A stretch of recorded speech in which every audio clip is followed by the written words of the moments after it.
반갑습니다. 이 시간에는 우리가 의사소통과 사회복지 실천에 대한 내용으로 살펴보도록 하겠습니다. 사회복지사는 클라이언트를 직접 만나서 대면을 통하여 서비스를 제공하는 그러한 실천 학문입니다. 따라서 사회복지사가 서비스를 전달하고 클라이언트의 삶의 질을 향상시키면서 문제를 해결하기 위해서는 무엇보다도 필요한 기술이 의사소통입니다. 대인관계에서 일어나는 가장 기본적인 기술이 바로 의사소통이라고 볼 수가 있겠습니다. 그래서 의사소통에 대한 기본 개념과 또 효과적인 의사소통의 기술에 대해서 오늘 이 시간 같이 살펴보도록 하겠습니다. 우리가 세상에서 살아가면서 가장 어려운 일은 사람이 사람의 마음을 얻는 일입니다. 각각의 얼굴만큼이나 다양한 각색의 마음을 가지고 있고, 그리고 수만 가지 생각을 우리가 가지고 살기 때문에 그런 사람들의 마음을 잘 얻고 그리고 수용하고 소통하는 것은 아주 쉬운 일은 아닙니다. 우리가 만나게 되는 사람들의 이런 가치관, 성격, 그리고 살아온 배경들이 다 다른데 개인이 상호 간의 의견을 전달하고 맞추어가는 과정에서 그 차이와 갈등은 피할 수 없는 그런 상황에 놓이게 되는 경우가 꽤 많습니다. 그래서 차이와 다름을 잘 인정하고 수용하는 노력들이 우리 상황에서 필요합니다. 이 소통이라는 것은 일반적으로 양방향에서 표현하는 것으로 진행이 됩니다. 따라서 자신을 잘 표현을 함으로 인해서 소통을 하는 것에는 상대방의 이야기를 들어주는 것도 매우 중요한 과정입니다. 따라서 우리가 의사소통이다라고 하였을 때는 두 사람의 이상이 서로 의미 있는 그런 내용들을 주고받으면서 점검하는 상호작용이다라고 볼 수가 있습니다. 여기에서 의미라는 것은 다양한 가치와 생각과 마음을 포함할 수가 있고, 상호작용하는 형태로서는 꽤 많은 기술들이 포함이 되어 있습니다. 언어로 표현할 수도 있고, 메시지로 표현할 수도 있고, 사람의 표정으로도 표현할 수가 있는 것이죠. 이러한 상호작용에는 우리가 메시지의 송신자와 수신자가 있습니다. 전하는 자와 그것을 메시지를 받는 사람들이 있습니다. 그리고 자기의 피드백 메시지를 기호화해서 이거를 다시 최초의 송신자에게 송신하는 과정이 반복되게 됩니다. 따라서 메시지를 송신하고 수신하는 과정에는 다양한 잡음이 생길 수가 있습니다. 따라서 송신자와 수신자 편에서 메시지를 해독하는 과정에는 반드시 그런 잡음이라는 것이 있기 때문에 수신자는 그 송신자를 통해서 메시지를 점검하게 됩니다. 이런 과정이 누락되면 의사소통에 문제가 발생할 수밖에 없습니다. 따라서 송신자와 수신자 간에 이 메시지를 잡음 없이 정확하게 전달하고 받고 피드백을 하면서 그러한 경로들을 잘 확보를 하고, 때로는 그 부호화를 통해서 해독을 하고 그 해독한 것이 송신자의 의도대로 잘 갔는지 확인하는 과정들이 필요합니다. 따라서 우리가 소통이다라고 했을 때는 상징적인 상호 교류 과정이라고 볼 수가 있겠죠. 즉 의미를 창출해내고 상대방과 공유하는 과정입니다. 여기에서 상징적이다라고 했을 때는 의사소통이 메시지를 전달하기 위해서 다양한 언어적, 비언어적인 그런 상징이라든가, 그리고 상징에 관련된 사건을 포함할 수가 있습니다. 또한 이제 상호 교류라고 했을 때는 일방적인 것이 아니라 쌍방향적인 것이고, 유례적인 것이 아니라 송신과 수신에 있어서 그 반응이 다양하게 거치면서 일어나는 교환 과정이라고 볼 수가 있습니다. 그리고 여기에서 의사소통은 우리가 관계를 잘 형성하는데 표현하는 수단이 됩니다. 의사소통은 개인과 그리고 집단 간의 사람과 사람과의 관계 속에서 1차적이면서도 가장 기본적인 수단으로 대인관계에 있어서는 매우 중요한 기술이라고 볼 수가 있습니다.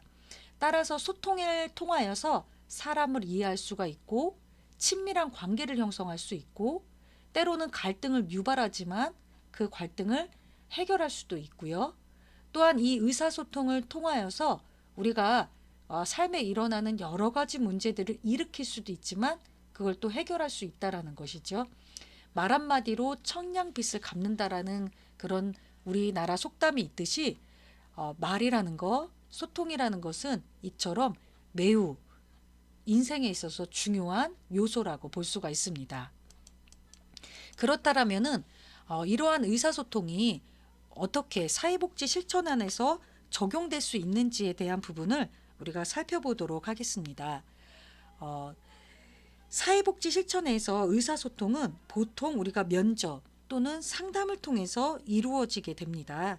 따라서 이 면접, 특히 이제 상담이라든가 그리고 인터뷰하는 데 있어서 대화는 기본적인 요소이고 이 대화는 의사소통의 한 방법입니다. 따라서 사회복지 실천을 잘한다. 그리고 클라이언트의 문제를 잘 해결한다라는 것은 바로 두 사람 간, 즉 사회복지사와 클라이언트 간의 편안한 대인관계를 유지하고 명확하고 안정적인 소통이 필요하다라고 볼 수가 있습니다. 그래서 우리가 사회복지 실천에 있어서는 크게 언어적인 소통과 그리고 그 의사소통에 있어서 방해하는 언어적인 행동은 무엇인지 그리고 비언어적인 의사소통과 클라이언트의 방어적인 태도를 완화하는 기술에 대해서 살펴보도록 하겠습니다. 첫 번째는 언어적인 의사소통입니다. 사회복지사는 클라이언트의 대화, 이야기에 잘 경청을 하고 그에 따른 반응을 합니다. 아, 그랬군요. 잘 알았습니다. 예, 이런 등의 간단한 반응을 잘 표현해 준다라는 것은 사회복지사가 자신에 대해서 관심을 갖고 굉장히 진지하게 경청하고 있구나라고 해석할 수가 있습니다. 두 번째는 클라이언트의 언어를 재구성하는 방법입니다. 이것은 클라이언트가 말한 것을 그 단어로 다시 재구성해서 클라이언트의 의미를 제대로 파악하였는지 다시 한번 확인하는 작업이라고 볼 수가 있습니다. 예를 들면 사회복지사가 제가 듣기로는 이렇게 이해를 했습니다. 라고 다시 한번 자기가 들은 것이 잘 해석을 했는지 올바르게 그 클라이언트의 마음을 파악했는지를 다시 한번 말로 정리를 해주는 그런 상황입니다. 그래서 클라이언트의 언어를 사회복지사가 다시 재구성했다라고 볼 수가 있습니다. 세 번째는 감정의 자유로운 표현입니다. 이것은 감정에 대해서 어떤 이제 관여를 한다라기보다는 클라이언트의 감정을 잘 끌어올릴 수 있는 사회복지사의 기술이라고 볼 수가 있습니다. 예를 들면 실직을 한 아버지의 마음이 괴로울 것입니다. 그래서 그와 같은 마음을 표현을 했을 때 사회복지사가 실직을 하여서 가족들이 고생하는 것 때문에 마음이 많이 아프시군요. 라고 해서 그 의사소통에 반응을 한다라면은 내 마음을 이렇게 잘 이해를 하는구나 라고 해서 그 괴로운 심정을 더 깊이 있게 표현할 수 있는 그리고 자유롭게 표현할 수 있는 그러한 상황을 잘 만들어낼 수가 있습니다. 네 번째는 클라이언트의 인식의 명료화 부분입니다. 명료하다라고 했을 때는 말하는 것을 확실하게 이해하기 위해서 사용되어지는 기법인데 클라이언트가 자기가 말한 것을 분명하게 다시 한번 인식함으로 인하여서 사회복지사의 이해를 또 한번 확인하는 작업이라고 볼 수가 있습니다. 예를 들자면 어떠한 클라이언트가 사회복지사님은 쉽게 말씀하시지만 듣는 사람의 입장에서는 조금 그래요. 라고 이야기를 한다면 사회복지사는 그래요? 그러면 구체적으로 어떻다는 의미일까요? 라고 해서 다시 한번 그 클라이언트의 의미를 확인하는 그런 작업들을 합니다. 클라이언트가 그 말하는 거에 대한 일관성이 조금 부족하거나 모호한 경우 분명하게 질문해서 대답을 요구하거나 또는 클라이언트가 실제 반응에서 드러난 감정이나 생각 속에 암시되었던 의미를 클라이언트에게 분명히 말해주는 작업이 바로 명료화라고 볼 수가 있습니다. 다섯 번째는 클라이언트의 말의 해석에 대한 내용이라고 볼 수가 있습니다. 해석은 명료화보다 한 단계 더 진전을 해서 클라이언트가 말한 거에 대해서 결론을 끌어내고 그 말 자체보다는 그에 따른 의미를 도출하는 방식이다라고 볼 수가 있습니다. 즉 클라이언트의 통찰을 재촉하는 그러한 방식이라고 볼 수가 있습니다. 예를 들어 보겠습니다. 솔직하게 이야기하기 어려워하면서 눈치를 보는 청소년들이 있습니다. 이럴 때 사회복지사는 엄마가 그랬듯이 내가 너를 비난할까봐 두렵구나 라는 형태로 클라이언트의 어떤 의미를 다시 한번 해석해주는 그러한 방식들을 의미합니다. 여섯 번째는 클라이언트의 간접적 표현의 직접적인 언어화라는 부분들이 있습니다. 클라이언트의 문제가 사회적으로 금기되어지는 부분들이 있습니다. 그래서 사회복지사의 어떤 권위에 대해서 두려움 또는 약간 초조함 이런 이제 부분으로 클라이언트가 언어로 사용하기에 약간 어색해하는 부분들이 있습니다. 그래서 간접적으로 돌려서 이야기하는 경우가 있는데 사회복지사는 이것을 추측해서 간접적으로 반응해서 클라이언트가 의미하는 바를 좀 더 명확하게 언어로 기술하는 부분을 의미를 합니다. 예를 들자면 어떤 클라이언트가 본인이 저지른 또는 본인이 표현한 행동에 대해서 굉장히 수치스럽고 또 말로 하기가 어려운 부분들이 반드시 있겠죠. 그럴 경우 이야기를 하다가 흐느끼면서 울음을 터뜨릴 수가 있습니다. 울음이라는 간접적인 표현을 쓴 거죠. 내가 마음이 그래서 괴롭다, 고통스럽다, 너무 수치스럽다 이런 표현을 쓰지 않고 울음을 터뜨렸을 때 사회복지사가 그때 일을 떠올르니 너무 슬프고 힘드시겠어요? 라고 해서 그 울음에 대한 표현을 직접적인 언어로 전달하는 것을 의미를 합니다. 다음으로는 클라이언트에게 정보를 제공하는 것입니다. 구체적인 상황에 대해서 클라이언트가 물어볼 때 이거를 정확하게 설명이나 정보를 제공하는 것을 의미를 합니다. 따라서 클라이언트에게 꼭 필요하고 도움이 되는 것들을 정말 팩트를 잘 전달하면서 클라이언트의 의존성이 물론 이제 긍정적인 의존성을 높일 수가 있다라는 것입니다. 그 다음으로서는 클라이언트의 장점입니다. 대부분의 클라이언트는 많은 문제와 또 스스로 해결할 수 없는 부분으로 비관적인 모습으로 찾아오게 되는데요. 그때 클라이언트가 정말 강점, 장점 부분을 정확하게 캐치해서 그런 부분에 자존감을 회복시켜주고 문제 해결의 가능성을 장점 중심으로 개입함으로 인해서 클라이언트에게 내가 문제가 해결될 수 있구나. 이렇게 하면 내가 다시 일어설 수 있겠구나라는 가능성을 전달할 수가 있습니다. 또 하나는 사회복지사의 노출입니다. 클라이언트의 관계를 잘 증진시키기 위해서 사회복지사는 때로는 자기를 잘 표현을 합니다. 클라이언트에게 도움이 되어야 하고 그리고 클라이언트의 상황에 적합하고 그리고 많은 자기 이야기보다는 짧고 간결하게 저도 이전에는 이런 문제로 참 어려움이 있었습니다. 라고 해서 자신의 이야기를 과장하지 하거나 축소하지 않고 있는 그대로를 진정성 있게 노출시키는 부분을 의미를 합니다. 마지막으로서는 언어적 의사소통의 부분에서 요약 부분이 있습니다. 즉 면접, 상담의 내용을 요점만 간추려서 짧고 간결하게, 그래서 정리하는 차원에서 그거를 반복 소통을 하는 부분입니다.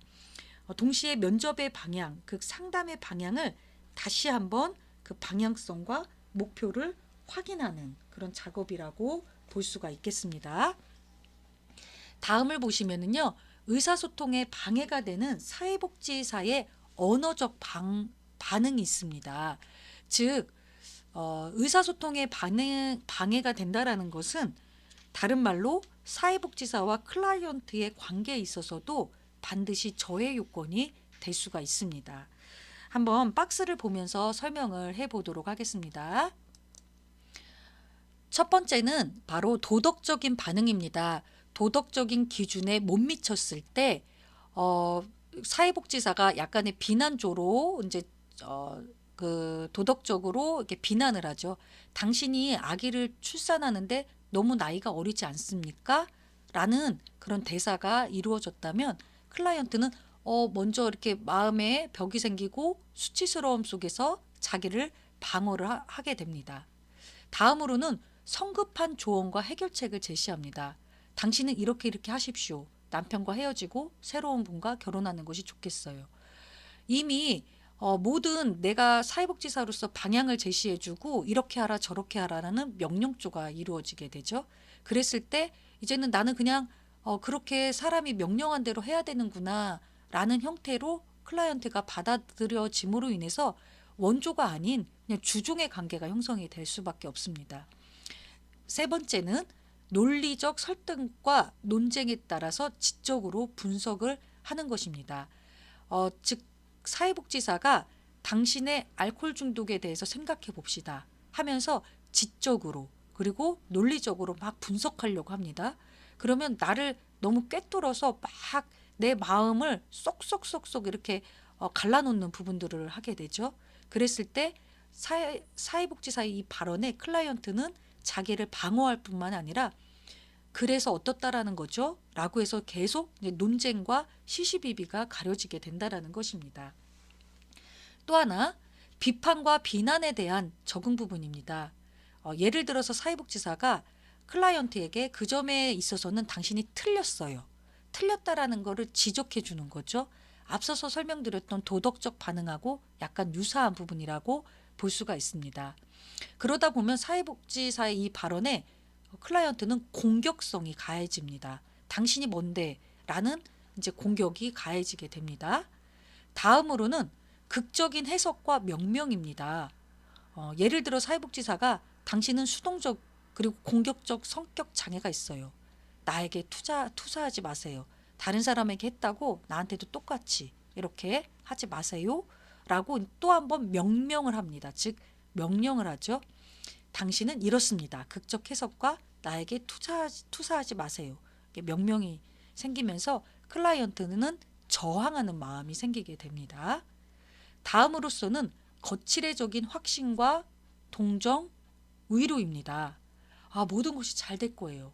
어떻게 잘 될지 모르겠는데 무조건 잘 된다고 합니다. 정말 안 됐군요. 어떤 부분이 안 됐는지 모르는데 안 됐다고 해요. 그랬을 때는 내 감정에 대해서 깊이 있게 공감을 못 하는구나. 그냥 겉으로만 아는구나. 라고 해서 감정이 외면받은 그런 마음이 클라이언트에게 발생이 됩니다. 다음으로는 지나친 풍자와 유머입니다. 예를 들어서 클라이언트에게 사회복지사가 우리가 같은 문제로 또 만났군요. 또 만났군요. 안 만나도 되는데 왜 또 이런 문제로 만났을까요? 라면서 지나친 풍자와 때로는 그거를 진지하게 생각하지 않고 굉장히 가볍게 여기는 그런 마음으로 클라이언트는 적개심이 생길 수 있다라는 것이죠. 나를 이렇게 되게 무시하는구나. 또 나에 대한 비난이 이루어지는구나. 이런 마음이 들겠죠. 다음으로는 사회복지사의 위협, 경고, 위협, 공격적인 반응입니다. 그렇게 하면 후회하실 거예요. 그렇게 하면 당신의 자녀들이 제대로 성장하지 못할 거예요. 약간 협박과 위협과 너 이렇게 하면 이렇게 돼 라고 해서 경고가 생기는 거죠. 너 이렇게 하면 너는 끝이 안 좋을 거야 라고 해서 다시 한번 역으로 공격하는 반응을 살피는 거죠. 클라이언트는 여기에 이제 위협을 느끼게 돼요. 내가 어떻게 하면 되지? 내가 이렇게 또 문제가 생길 수 있겠네? 라고 해서 그 위협과 공포를 받아들이게 된다라는 것입니다. 다음으로는 부적절한 질문의 유형입니다. 예를 들면 질문에 있어서 폐쇄형 질문으로 계속해서 남용이 된다라는 것입니다. 우리가 여기에서 폐쇄형 질문이라고 본다라고 하면은 아주 단답형, 예, 아니요 형식으로 질문을 답하게 된다라는 것입니다. 당신은 이 부분에 대해서 잘못했다고 생각하십니까? 잘못하지 않았다라고 생각합니까? 잘못했냐 안 했냐 둘 중에 하나만 답하게 됩니다. 그런데 잘못을 했을지라도 왜 잘못했는지에 대한 이유 없이 무조건 잘못만 결정적으로 답을 하게 된다라는 것입니다. 그러면서 유도형 질문을 하게 되는 것이죠. 그러니 너는 잘못한 것이야. 죄를 졌지? 라고 해서 내가 그럴 수밖에 없는 상황과 마음과 환경보다는 나는 그렇게 했어 라고 해서 단정 짓는 유도형 질문 때문에 클라이언트들은 쉽게 자기의 또 마음을 열어 설명하는 거에 두려움을 느끼게 된다라는 것입니다. 당신은 가출을 했습니까? 예, 아니요. 이렇게 이제 답변하는 거 굉장히 일방적으로 소통이 진행이 된다라는 것입니다. 다음으로는요, 시기적으로 부적절하게 과도하게 끼어드는 것입니다. 클라이언트가 한참 자기 이야기를 굉장히 진지하게 하는데 중간중간 자꾸 끼어들어서 질문을 하는 것이죠. 잠깐만요. 여기에서 이렇게 해서 말을 또 끊어버리는 거죠. 그랬을 때 문제 표출에 대한 방해가 이루어집니다. 그래서 자꾸 말문이 막히고 더 이상 얘기할 의지가 없어지게 된다라는 것입니다. 다음으로는 사교적 대화입니다. 본질에서 벗어나서 자꾸 그 외 것들에 대한 문제 외 것들에 대해서 변두리 이야기만 하는 것이죠. 어제는 눈이 많이 왔어요. 어떠셨어요? 눈이 오니까 어떠셨어요? 전혀 상관없는 이야기로 대화의 초점을 방해하는 경우가 발생이 됩니다. 다음으로는 소극적인 반응입니다. 사회복지사가 아무 반응도 없고 또한 감정에 관여도 없습니다. 그래서 클라이언트는 나에게 관심이 없구나, 나를 잘 못 믿는구나 라고 해서 상실감, 즉 신뢰에 대한 부분이 없어지게 되는 것이죠. 또 다른 의사소통의 방해 부분은 대내인과 진부한 문구의 상황입니다. 굉장히 사회복지사가 간결한 문장을 사용한다든가 또는 했던 말을 반복한다든가 라고 해서 내 상황을 잘 모르고 너무 축소시키는구나 라는 그런 작은 인식으로 클라이언트가 받아들일 수 있다는 것입니다. 또 하나는 과거나 미래에 집착하는 경우가 생깁니다. 그래서 과거나 미래보다는 현재의 초점을 이렇게 잘 맞춰서 현재의 문제를 자꾸 이렇게 방해하는 부분들이 있습니다. 옛날엔 그랬었죠. 옛날엔 뭐 하셨어요? 아, 옛날엔 그랬군요. 과거형으로 간다든가 앞으로는 잘 될 거예요. 아, 미래는 이러니까요. 라고 해서 전혀 현실감 없는 이야기로 자꾸 끌고 나가는 경우가 여기에 해당이 됩니다. 이제 또 하나 의사소통에 방해되는 부분은 사회복지사의 부적절인 자기 노출입니다.